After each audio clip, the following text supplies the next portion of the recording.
Oh man, Suck.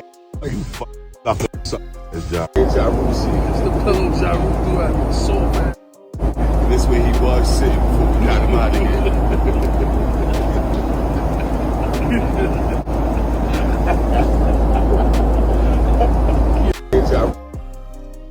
I don't like him. shit. Let's shit. I don't like him. Shit. I don't like him. We do it. Let's What we shake. do? Let's shit. I don't like him. I don't like him. Let's shit. Let's shit. I don't like him. Shit. I don't like him. We do it. Let's What we shake. do? Let's shit. Yo, what's good everybody? It's your boy back again with another one. And today we gotta talk about something that nobody expected to see in 2024. Ja Rule and Tony Yayo almost getting into it on a plane. Yeah, you heard that right. Not a club, not backstage, not in the streets, but on a commercial flight coming back from the Super Bowl. Now before we even get into what Ja Rule said, let's just take a second and really think about this. We talking about one of the longest rap beefs in hip-hop history. This beef goes all the way back to the early 2000s. Before social media, before Instagram, before podcasts. Yo, it's Big Ant, the spokesman, man. We back. Another edition of Urban Politicians TV, UPTV. Make sure you stay on your pivot at all times, man. Had to come tap in on what I really, truly think is the longest lasting rap beef of all time once again. And it's crazy because when you sit back and think about it, this has really been going on since my adolescent years, and they was already grown men getting into it, going back and forth even before 50 made it into the rap game and got nationally known. It was beef, and then he went global and everything that happened went down. But yesterday, it started the timeline last night that Tony Yayo, Uncle Murder, and Ja Rule ran into each other on the flight coming back from the Super Bowl, where it was clips circulating and things. Now Ja Rule is Ja Rule versus 50 Cent was already active. And Tony Yayo? He's been right there with 50 since day one, G-Unit soldier, no questions asked. So fast forward to now. Everybody grown, everybody rich, everybody pushing 50 years old, and somehow these same names are still in the same drama. That alone is already crazy. So what happened? According to reports and videos circulating online, Ja Rule, Tony Yayo, and Uncle Murder all ended up on the same Delta flight from San Francisco to New York after the Super Bowl. At some point, an argument broke out. People on the plane started recording, clips started leaking, and next thing you know, TMZ is calling everybody for comments. Now Tony Yayo's side was basically like, nah, it wasn't that serious. Nothing really happened. It's federal on a plane. I wasn't about to crash out. And honestly, that makes sense. Who wants to catch a federal charge over a rap beef from 20 years ago? But Ja Rule? He had a completely different story. Ja went on social media and said, and I'm paraphrasing, I popped on these dudes by myself on the plane. I threw a pillow at Tony Yayo's head because he's soft. Knocked his hat off. And he was laughing about it like it was the funniest thing in the world. Let that sink in. Not a punch. Not a slap. Not even a shove. Pillow. And somehow, that became the headline. TMZ then confirmed that witnesses said Ja Rule was the aggressor, yelling, talking crazy, and throwing the pillow. Flight crew had to step in, and both sides were pulled away before anything serious happened. So now the internet is divided. One side saying, Ja Rule stood on business, he checked them. Other side saying, bro, you threw a pillow on a plane at 50-year-old men. And that's where this whole situation gets weird. Because on one hand, Ja Rule is clearly trying to control the narrative.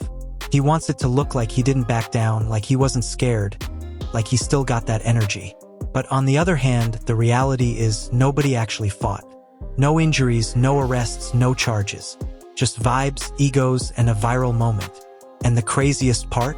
This whole thing might be free promo. Tony Yayo and Uncle Murder just launched a new podcast. 50 Cent loves controversy. Ja Rule loves attention. And now everybody talking about them again. Now this is where the story gets even more interesting, because the video clips that went viral don't actually tell the full story. There are different angles, different recordings, and depending on which clip you watch, the situation looks completely different. In one video, you can clearly see Ja Rule standing up in the aisle, talking loud, looking heated, like he's ready to turn up. In another clip, it looks like he was sitting down first, minding his business, and then suddenly things started to escalate. So the biggest question right now is simple. Who started it first? According to Ja Rule, he was already on the plane, sitting in his seat, just chilling. He saw Tony Yayo and Uncle Murder walk in, but he claims he didn't say anything at first. He says he was trying to keep it cool and not make it a big deal. But Ja also said that at some point they started making comments toward him. Little jokes, little slick remarks, basically bringing up the old beef. And if that's true, then from Ja's perspective, he felt disrespected and felt like he had to respond. And this is important to understand about Ja Rule's personality. Ja has always been the type of guy who hates looking weak in public. He doesn't like the idea of being seen as someone who avoids confrontation. So in his mind, if someone is talking crazy to him, especially people connected to 50 Cent, he feels like he has to stand up and say something back. On the other side, Tony Yayo's story is completely different. Yayo basically said, "We're on a plane. This is federal territory. I'm not trying to get into anything serious. I'm not trying to fight, argue, or make a scene."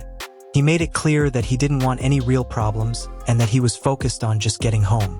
From Yayo's point of view, even if Ja was talking crazy, it wasn't worth risking charges, getting banned from flying, or embarrassing himself in front of passengers. So he stayed seated and didn't really engage. And honestly, that part makes a lot of sense. Because let's be real, fighting on a plane is one of the worst places you could ever choose to turn up. You've got cameras everywhere, flight attendants, air marshals, and regular people just trying to travel. One wrong move and you're dealing with serious legal consequences. That's why a lot of people online are saying that this whole situation was more about ego than actual danger. Nobody really wanted to fight. Nobody really wanted to throw hands. It was more like two sides flexing, talking tough, and trying not to look soft in front of the internet. Which brings us back to the pillow. Ja throwing a pillow instead of a punch kinda says everything. It shows that the energy was there, but the situation wasn't serious enough to cross that real line. It was more symbolic than physical, a way of saying, "I'm not scared of you," without actually risking real consequences. Now let's talk about the bigger picture, because this situation really isn't just about Ja Rule and Tony Yayo. This is actually about legacy, relevance, and the internet era of hip-hop. Back in the early 2000s, beefs were handled completely differently. There was no Instagram, no Twitter, no podcast. If two rappers had a problem, it usually stayed in the music or in the streets. Diss tracks, interviews, radio battles, that was the main battlefield. But today, everything happens in real time on social media with cameras everywhere. The moment someone pulls out a phone, the situation is no longer private. It becomes content. And that's exactly what happened here. As soon as those plane clips hit the internet, the narrative was already being written. Blogs picked it up. YouTube channels started reacting. Fans started picking sides. Memes started spreading. And before anyone could even explain what really happened, the story was already bigger than the actual incident. That's why Ja Rule immediately went online to give his version. He didn't wait for TMZ to fully control the story. He didn't wait for Tony Yayo to go on a podcast first. He jumped straight to social media and said, "Nah, this is how it went. In today's world, controlling your narrative is everything. If you stay silent, people assume you lost. If you speak up, even if the story is small, at least you look active." And Ja Rule knows this. For years, Ja has been painted as the guy who lost the 50 Cent beef. No matter how successful he was, no matter how many hits he had, the internet culture always brings him back to that one narrative. So moments like this are opportunities for him to rewrite the story, even if it's something as simple as a pillow. On the other side, 50 Cent is probably laughing. Because let's be honest, 50 Cent lives for situations like this. He's the king of trolling. He turns every little moment into a meme, a post, a joke, or promo for something. Even when he's not directly involved, his name still trends. And Tony Yayo and Uncle Murder, they just launched a new podcast. So from a business perspective, this whole situation is perfect. They get free publicity. The podcast gets attention. The old beef becomes relevant again. And everybody wins in terms of clicks and views. That's why a lot of people believe this wasn't really about anger, it was about timing. Same flight, same cameras, Same old beef. Perfect moment for content. And the craziest part is, the fans play a huge role in keeping this alive. Every time people comment, share, react, and argue about who won, they're basically feeding the machine. At this point, the beef isn't even personal anymore. It's cultural. It's nostalgia. It's entertainment. It's a storyline that refuses to die. At the end of the day, this whole situation really shows how much hip-hop has changed, but at the same time, how much it has stayed the same. On the surface, it looks like a simple incident. Two rappers with old history run into each other on a plane, exchange words, and one of them throws a pillow. No punches, no real fight, no police report. Just a moment that could have easily been forgotten. But because of who they are and what they represent, it instantly became a headline. Ja Rule isn't just Ja Rule. He represents an entire era of hip-hop. Early 2000s hits, radio dominance, chart-topping songs, and also one of the most famous rap beefs ever. Tony Yayo isn't just a random guy either. He represents G-Unit, 50 Cent, and that whole movement that reshaped street rap. So when these two names are in the same sentence again, people automatically care. What's interesting is that neither side actually looks wrong. Ja Rule feels like he had to defend himself and his pride. Tony Yayo feels like he did the smart thing by not escalating the situation in a federal environment. Both positions make sense. Ja doesn't want to look soft. Yayo doesn't want to catch a case. And that's really the core of it, pride versus reality. In the old days, pride meant you had to fight. You had to prove yourself physically. If someone disrespected you, you couldn't let it slide. But in today's world, reality is different. You've got money, you've got brands, you've got families, you've got legal consequences. A real fight doesn't just mean bruises anymore.